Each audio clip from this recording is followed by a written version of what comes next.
તો રાજકોટમાં નવરાત્રી પર અર્વાચીનની સાથે જ પ્રાચીન ગરબાની પરંપરા પણ યથાવત જોવા મળે છે। આજે ક્લબથી માંડી ખાનગી ગરબા મહોત્સવ યોજાઈ રહ્યા છે અને પ્રાચીન ગરબા પરંપરા ભૂલાતી જઈ રહી છે। ત્યારે રાજકોટમાં ધોળકિયા સ્કૂલ દ્વારા આયોજિત નવદુર્ગાના સ્વરૂપને રજૂ કરતા પ્રાચીન ગરબા લોકોમાં આકર્ષણનું કેન્દ્ર બન્યા।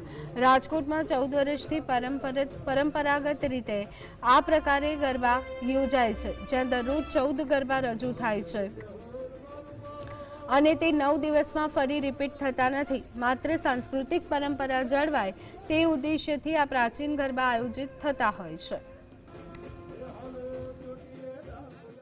अभी नवला नोलता चल रहा है, तो अपनी जो प्राचीन परंपरा है जो हजारों साल से आ रही है, तो हमने सोचा कि पूरे इंडिया में हर जगह पे नवरात्रि हो रही है, 9 दिन माता जी की आराधना हो रही है, लेकिन अपनी जो कल्चर है, अपनी जो प्राचीन संस्कृति है, आने वाले समय में वो 21वीं सदी में जो नई जनरेशन उनसे विमुख हो जाएगी, ये सोच हमको आई। इसलिए हमने 14 साल पहले ये अपनी प्राचीन नवरात्रि का प्रारंभ